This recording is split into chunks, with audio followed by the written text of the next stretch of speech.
Boa tarde, pessoal. Nossa aula de hoje ela tá nesse formato um pouquinho diferente, né? Mas vamos lá. Hoje a gente vai falar propriamente dito sobre a tabela periódica. Bom, para começar aí, a gente já tinha falado um pouco, né, sobre a história da tabela periódica na semana passada. Eu falei lá, né, que assim, durante a história, diversas pessoas tentaram organizar ali os elementos que eles conheciam em tabelas, para estudar de uma forma mais fácil, ficar mais fácil ali de encontrá-los, estudá-los e tudo mais.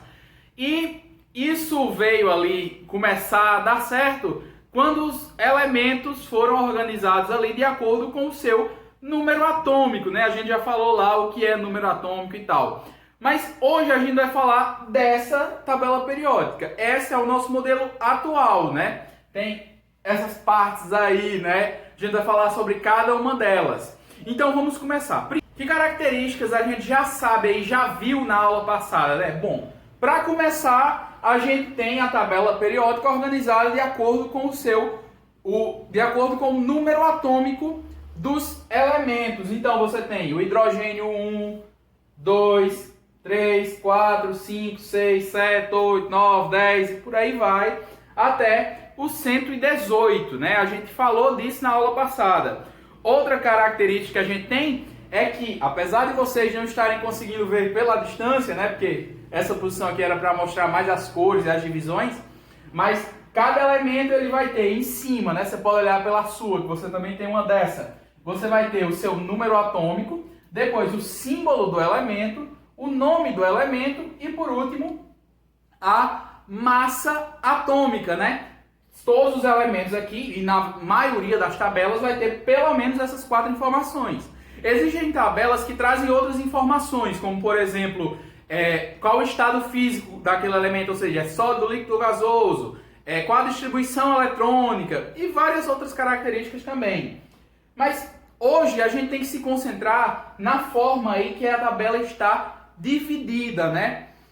Então, a gente tem aqui 7 linhas, ou aí períodos, né? A gente chama de períodos ou séries, são 7, né? Um que contém aqui o hidrogênio e o hélio, o 2 que contém o lítio, berílio, boro, carbono, nitrogênio, oxigênio, flúor e neônio, e assim por diante. Cada linha dessa, ou cada período desse, ele contém os elementos organizados em forma aí crescente do seu número atômico, né? A gente já falou disso. 1, 2, 3, 4, 5, 6, 7 e por aí vai. Além disso, uma característica aí que a gente pode falar que facilita a nossa vida é em relação ao número de camadas. O que isso significa? Lembra quando a gente fez a distribuição eletrônica lá, né? A gente separou lá os elétrons e tal, pelas camadas?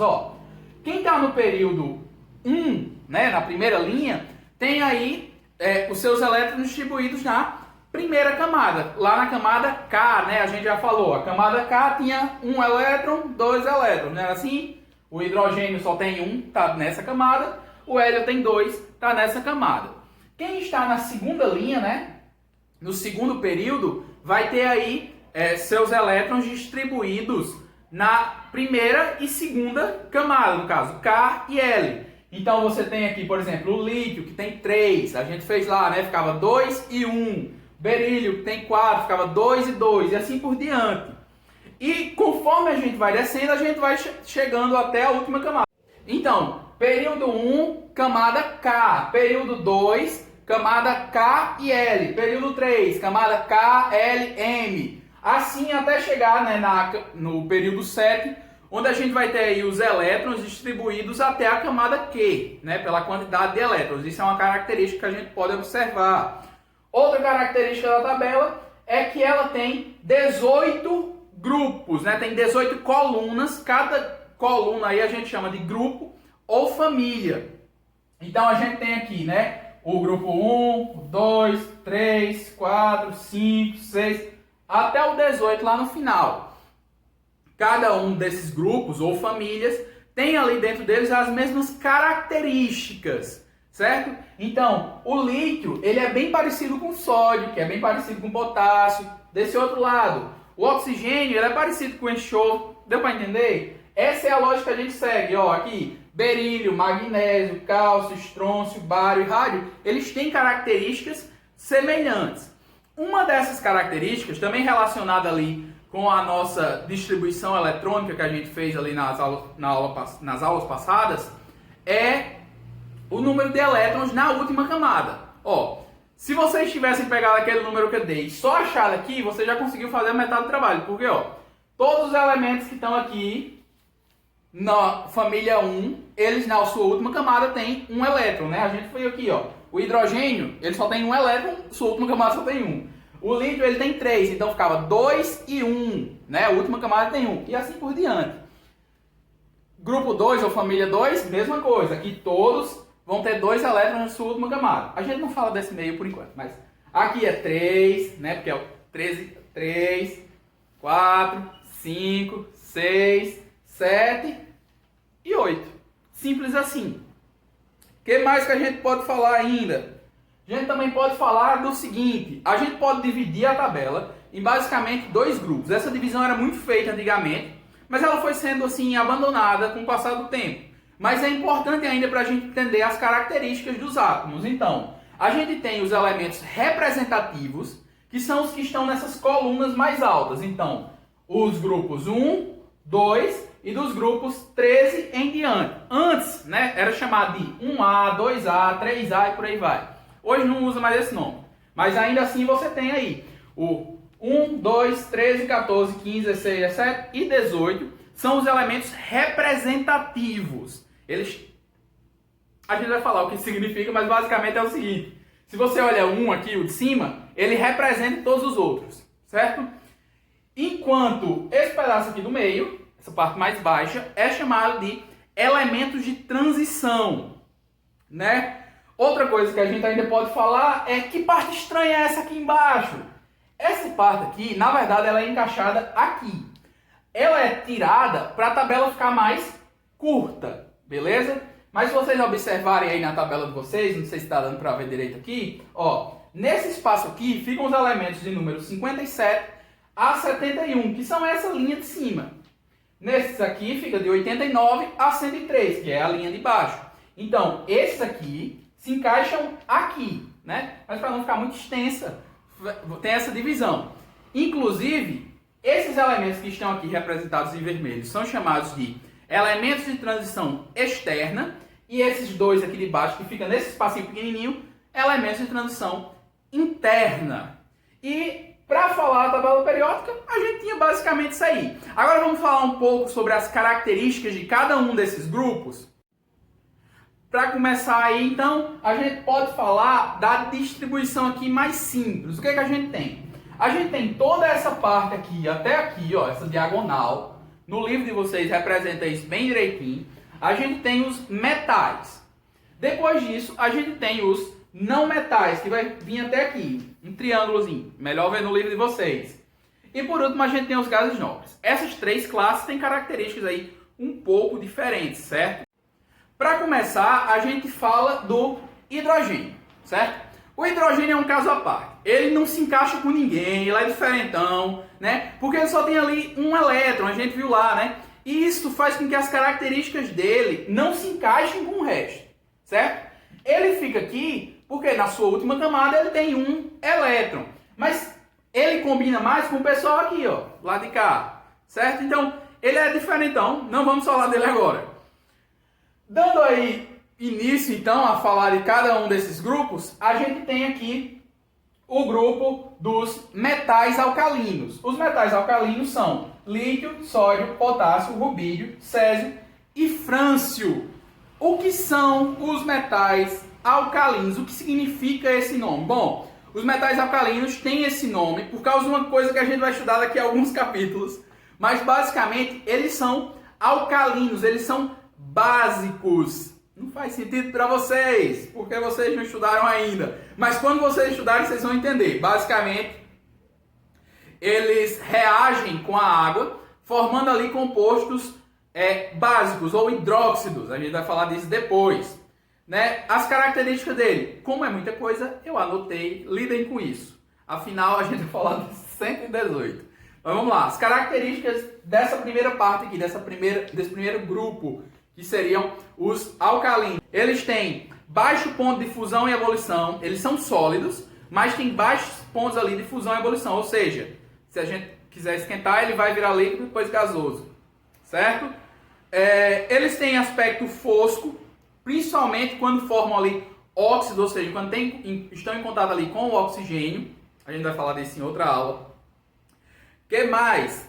Eles são excelentes condutores de eletricidade e têm alto poder de reatividade. O que significa isso, essa reatividade? Esses metais, se você coloca eles ali em contato com água, eles explodem. Simples assim.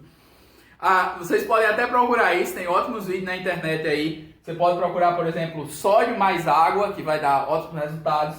E potássio mais água também ótimos resultados. Vocês vão ver lá, bonitinho. O que mais que a gente pode falar então? A gente pode citar um pouco exemplos deles. Como eu falei, eles são ótimos condutores de eletricidade. Então, o lítio, por exemplo, é o que está na bateria dos celulares. As baterias hoje em dia são feitas de lítio. O sódio e o potássio, eles são usados no nosso corpo para levar ali cargas elétricas. Eles são condutores de eletricidade no nosso corpo. E por aí vai. A gente não vai falar sobre cada um deles, porque são 118. Isso vai ser a atividade de vocês. Mas dando continuidade. O segundo grupo que a gente pode falar aqui é esse que está representado em amarelo, que são os metais alcalino-terrosos. Eu falei que os metais alcalinos formam bases, né? Formam ali hidróxidos. Esse nome não faz sentido para você por enquanto, mas a gente vai ver nas próximas aulas. Mas basicamente, esses aqui também fazem isso, mas eles têm uma outra característica. O terrosos, que dá nome a eles, vem do seguinte fato. O termo aí terroso era usado muito antigamente para representar elementos substâncias químicas ali, que não eram metálicas, né? Você observa, não eram metálicas. Elas eram insolúveis em água e não eram alteradas pelo aquecimento. Então esse termo terroso é por causa disso. E isso eram características que esses elementos têm ali, os óxidos desse elemento, ou seja, a forma como você encontra eles ali na natureza, tem mais ou menos essas características. Por isso, eles receberam esse nome, certo?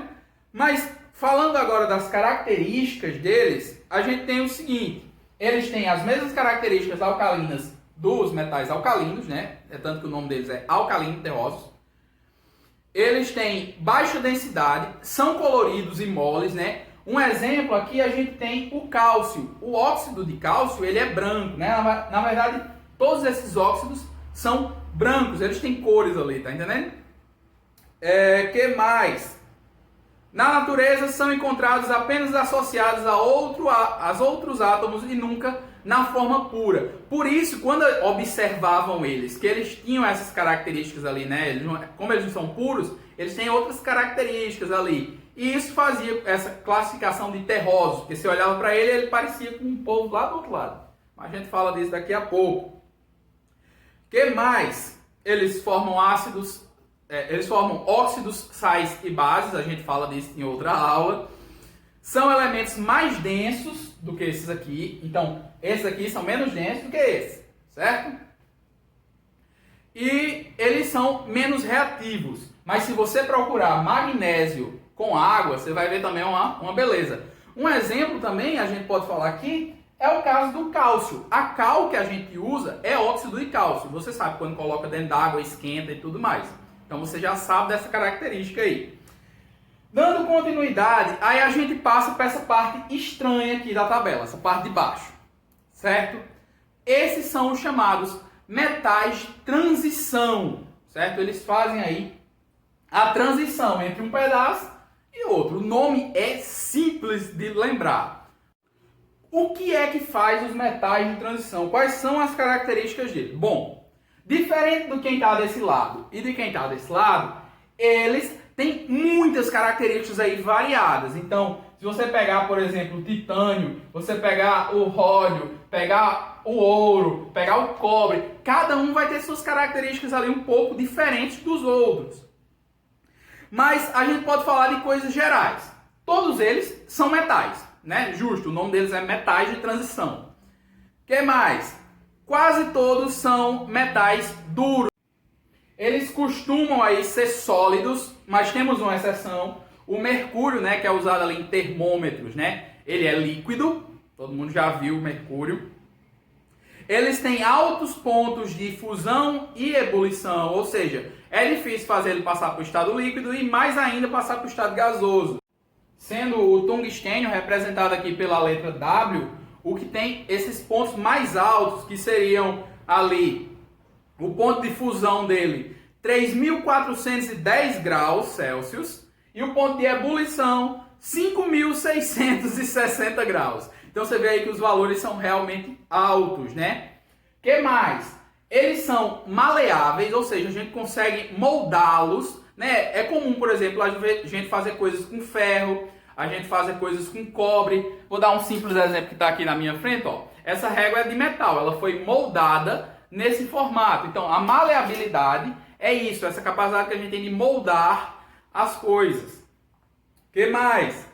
Eles conduzem bem o calor e a eletricidade. O melhor exemplo para isso que a gente tem é o cobre. Os fios de energia normalmente são feitos de cobre. Outro exemplo que a gente pode ter é o ouro. O ouro é usado nas conexões aí, né, dos processadores, e também dentro do celular as conexões não são feitas de cobre, são feitas de ouro. Se você quebrar seu celular, você vai conseguir um pinguinho de ouro. Quase nada, mas está lá dentro. O que mais que a gente pode falar? Eles têm uma característica que é muito comum aí e é fácil a gente lembrar. Eles têm o brilho metálico. Mostrando mais uma vez a régua, você percebe que ela tem um certo brilho. Esse brilho a gente reconhece. Todos os metais, eles têm brilho metálico. Eles têm esse brilho, essa capacidade ali de refletir, coisa que os outros ali já não conseguem fazer. O que mais que a gente pode falar? Eles podem ser misturados formando ligas. Por exemplo, o aço, né, que a gente usa, ele não é um desses elementos, mas é uma liga, ou seja, a mistura de alguns metais. Outra coisa, eles normalmente, quando se juntam ali com outros materiais, eles formam compostos coloridos, né? E eles apresentam paramagnetismo, ou seja, a gente consegue ali usá-los e juntar ali com ímã. Paramagnetismo, não vou entrar muito em detalhe, mas é essa característica aí, quando você coloca o ímã e ele gruda. Pronto, é basicamente isso. O que mais que a gente ainda pode falar? O que não falta característica? Alguns formam óxidos, por exemplo, quando a gente fala do ferro, a ferrugem é um óxido de ferro. E outros não formam óxidos, como o ouro. O ouro não enferruja, né? O ouro não oxida. Você tendo um anel de ouro ali, ele dura para sempre. O que mais? Eles se dissolvem ali em ácidos, né? A gente vê ácido derretendo metal. É por uma outra característica que a gente vai estudar no próximo capítulo. E tem uns que não se dissolvem, tem uma maior dificuldade. Mas basicamente, essas eram as características desse grupo. Mas você viu que tem muita característica, muito jeito diferente.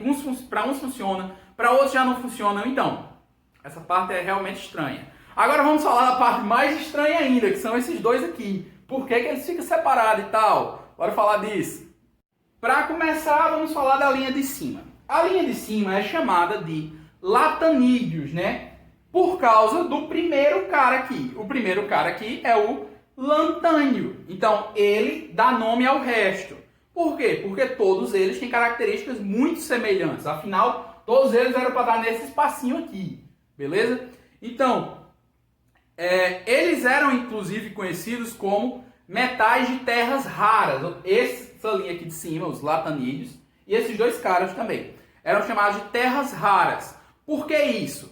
Porque na natureza é muito difícil você encontrar eles separados, né? Eles sempre estão meio que misturados ali. Então, chamava-se de terras raras pela dificuldade de você separar ele ali, de achar ele, tá entendendo?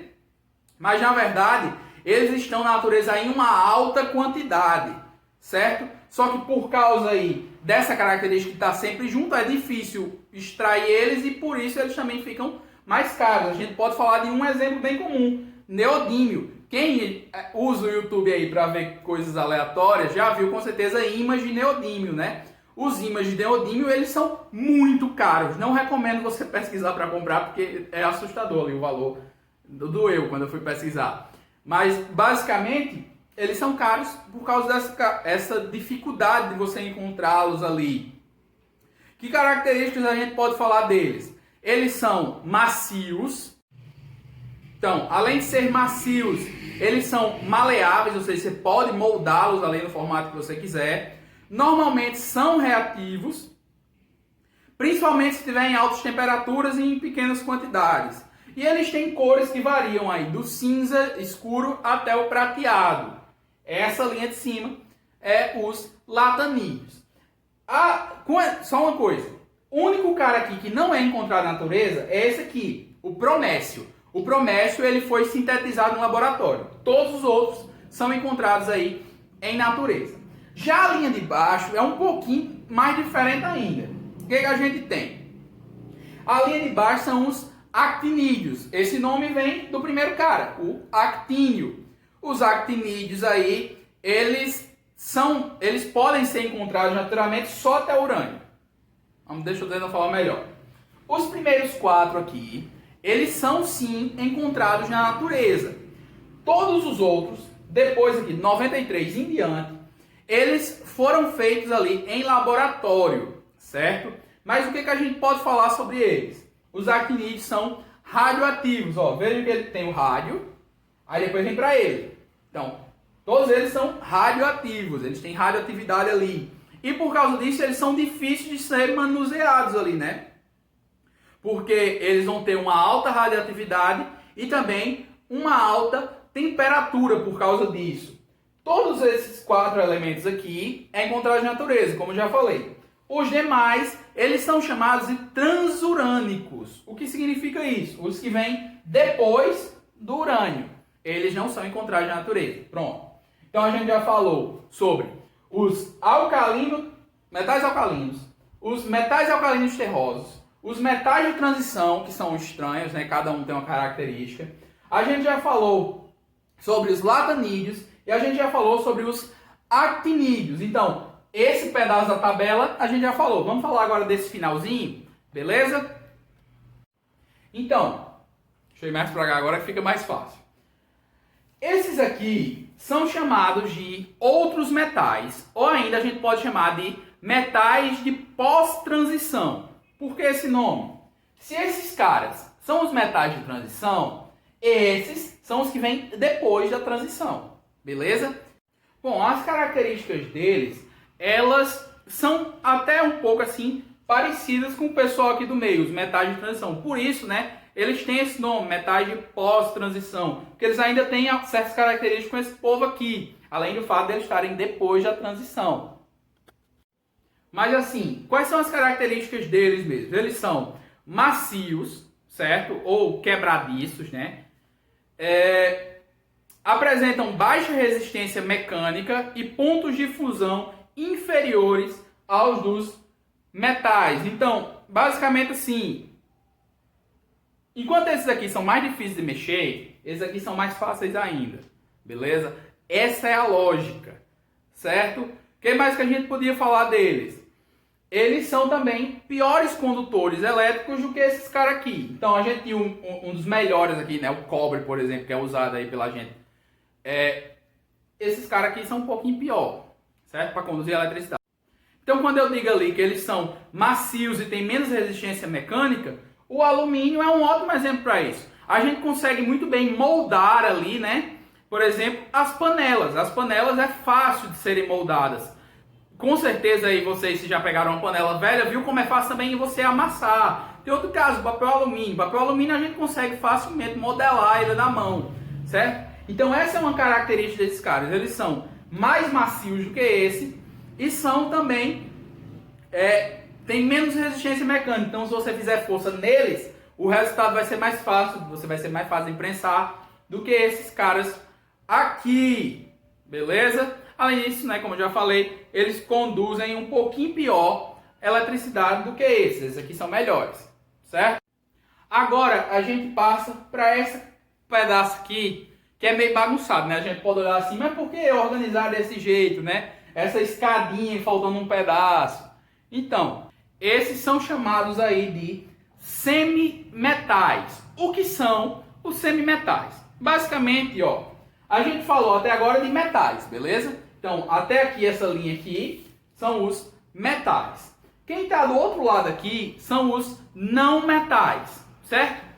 Esses aqui, eles estão no meio do caminho. Então, eles têm características dos metais e eles têm características dos não metais. Por isso, eles são chamados ali de semimetais. Mas quais são as características que eles têm? Bom, basicamente, eles têm brilho metálico, né? Se você usar eles ali, eles também vão brilhar ali. Sabe? Brilho de metal, vocês entenderam. Eles têm uma temperatura de fusão elevada, assim como os metais. Mas, ó, eles fragmentam-se. Isso é uma característica dos não metais, ou seja, é fácil de despedaçar ali, né? Se eles estão em estado sólido ali, você pega e você consegue amassar e desfazer ele ali facilmente. Por isso, a gente não consegue, por exemplo, moldá-los. Coisa que a gente consegue fazer com o ferro, a gente consegue fazer com o chumbo, a gente consegue fazer com alumínio, com o cobre, com o zinco, né? Com o níquel usado em moeda e por aí vai. Então, eles a gente não consegue moldar ali, eles não são maleáveis o suficiente para a gente colocar ali em um determinado formato, certo? Eles se desfazem, fragmentam. Outra característica é que eles formam ali cátions ou ânions, né? Dependendo do caso, mas os metais não fazem isso normalmente.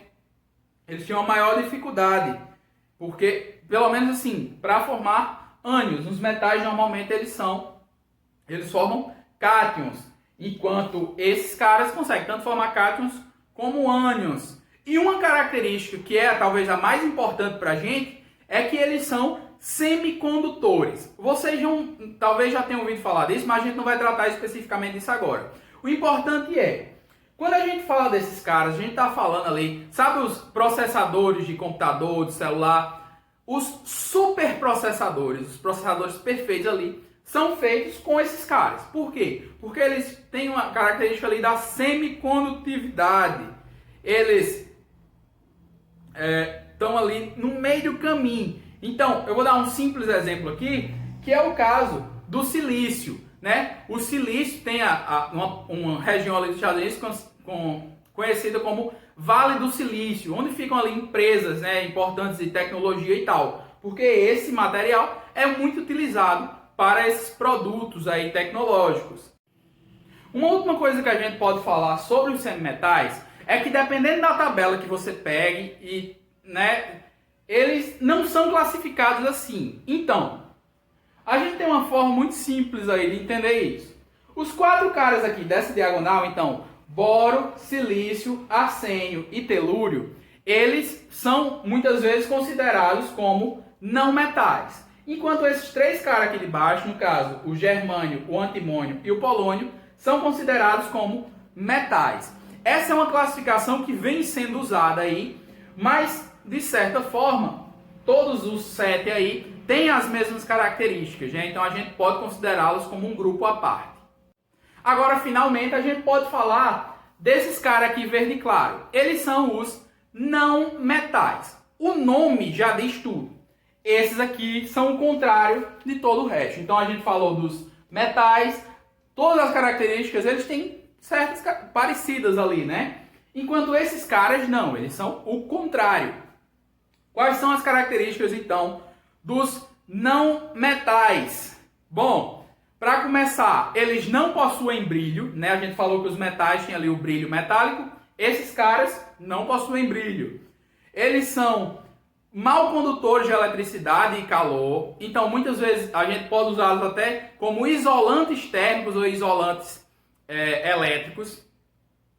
Eles possuem baixo ponto de fusão, ou seja, alguns deles facilmente passam ali para o estado líquido e facilmente mais tarde para o estado gasoso, afinal eles também têm baixo ponto ali de ebulição. A única exceção é o carbono. O carbono ele tem ali um alto ponto de fusão. E outra característica dele, que a gente já falou no caso dos semimetais, é que eles se fragmentam facilmente, ou seja, eles não são maleáveis, a gente não consegue produzir coisas com eles, eles se desfazem, viram pó ali, certo? Então, Os não metais são os elementos que normalmente formam a gente. No nosso corpo, as principais coisas que nos formam são os não metais, que a gente pode falar aqui, por exemplo, o carbono, que é o principal, a gente pode falar do oxigênio, que é o que a gente respira. A gente pode falar desse cara aqui, que como eu disse, ele se encaixa ali, né? O hidrogênio junto com o oxigênio faz aí a água, que é 70% do nosso corpo. E por aí vai. Então, os não metais, eles são mais encontrados nos seres vivos. Mas isso não significa que eles não são encontrados na natureza. Na natureza como um todo, eles são muito encontrados, na verdade até mais do que os metais. Então, eles são assim, eles são bem comuns também na natureza. Outra coisa que a gente pode falar sobre eles é sobre o seu estado físico, certo? O carbono, fósforo, enxofre e selênio, eles são sólidos a temperatura e pressão comuns aí. Enquanto o nitrogênio, o oxigênio e também o hidrogênio, eles são gasosos, certo? Então os estados ali são diferentes. Então, quando a gente fala que esses caras, com exceção talvez do mercúrio, né, todos são sólidos, com exceção desse. No caso do lado de cá, eles podem ser sólidos, eles podem ser gasosos, mas assim, esses quatro que eu falei são encontrados normalmente sólidos, esses dois aqui e o hidrogênio são encontrados normalmente na forma gasosa. Dando continuidade, a gente vai falar sobre esse azulzinho aqui, os halogênios. Os halogênios, eles também podem ser considerados como não metais. Eles têm também essas características dos não metais. Só que eles têm características tão parecidas entre si ali que eles formam ali um outro grupo. Os halogênios, esse nome aí, ele vem do fato que eles são comuns de formar sais ali, né? A gente vai estudar isso mais à frente, mas vou dar só um exemplo. O cloro, por exemplo, junto com o sódio, né, os dois juntos, formam o cloreto de sódio, que é o nosso sal de cozinha, né? Vocês sabem disso.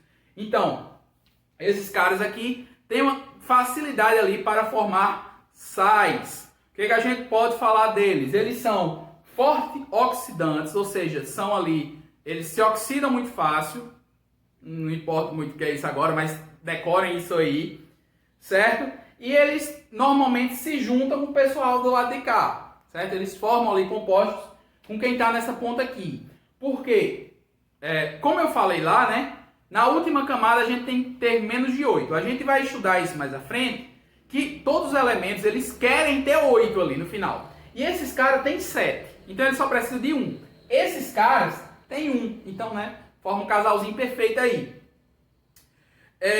Como eu já falei, eles são tóxicos e muitas vezes fazem mal a gente, como por exemplo, o cloro usado na água sanitária, né? Ele mata ali bactérias e tal. O flúor em altas concentrações também faz mal a gente, né? Mas também é usado muitas vezes para tratar água. E também os outros. O iodo é o único que não seria tóxico ali, dependendo das condições. A gente precisa de iodo, por exemplo, né? O iodo aqui. A gente precisa por causa da tireoide, né? O sal que a gente compra, ele é iodado, é colocado iodo nele. Então, passando então para o último grupo, eles são chamados de gases nobres. O que significa esse nome? Basicamente, o termo nobre aí vem da ideia que se tinha na época. Os nobres, eles não gostavam de se misturar com a ralé. Vou usar assim. Todo mundo aqui é ralé em relação a esses caras aqui da última família. Eles são perfeitinhos, né? Eu falei aí que todo mundo quer ter 8 na última camada. 8 elétrons na última camada. Eles têm. Simples assim. Então, eles não precisam estar se misturando com os outros. Quando a gente fala dos gases nobres, eles são gases, inodoros, incolores e insípidos. Ou seja, eles não têm cheiro, eles não têm cor e eles não têm sabor. E normalmente eles não são inflamáveis. Além disso, é comum, o mais comum é encontrar eles o átomo livre ali, não ter dois átomos. Por exemplo, quando a gente fala do gás oxigênio, a gente está falando de 2 oxigênios juntos. Quando a gente fala do gás hélio, não, a gente está falando de um hélio só, um átomo de hélio. Então, quando a gente fala de uma quantidade de gás hélio, a gente está falando de vários átomos soltos, eles não estão juntos, como seria o caso do oxigênio, do nitrogênio, do hidrogênio, que normalmente formam ali pares. Então, O nome já diz tudo. Os gases nobres não gostam de se misturar, ou seja, não gostam de reagir com outros elementos. Com isso, a gente falou de todo mundo que está aqui. Quando eu estudei, tinha-se o costume de quando a gente fosse estudar, a gente decorar a tabela periódica. Então, por exemplo, vocês podem acompanhar, já que não dá muito para ver aqui, né? Só dá para ver as cores, mas eu sei decorar essa aqui. Vou apontar para aí. Hoje li na casa de Rubens coisas francesas, certo? Que seriam lítio, sódio, potássio, rubídio, césio e frâncio. Vamos facilitar aqui, né? Também. Tem outros, por exemplo, essa aqui também, eu decorei na época, que é os 7 porquinhos. Então, era comum a gente ter que decorar. Hoje em dia, vocês não precisam decorar quem são essas 18 aí famílias. É bom para o vestibular, então lá para o terceiro ano vocês vão ter que ter decorado. Mas, por enquanto, o que vocês precisam saber são essas características que eles têm. Então, vocês sabem, todo mundo aqui tem as mesmas características, todo mundo aqui tem as mesmas características, e assim por diante, certo? Então, a aula de hoje era isso, ela ficou muito extensa, com certeza, eu não editei ainda, mas eu já sei que ficou, e é o jeito, não tem outra opção, a gente tem muito a falar sobre a tabela periódica, e isso que eu falei é bem pouquinho, certo? Vocês vão ver o dobro disso quando for lá pro primeiro ano, certo? Mas, espero que tenham entendido tudo. Qualquer dúvida, já sabe, é só perguntar. E a atividade de vocês vai ser um pouquinho diferente, então eu explico lá no grupo. Então, até a próxima aula aí e tchau!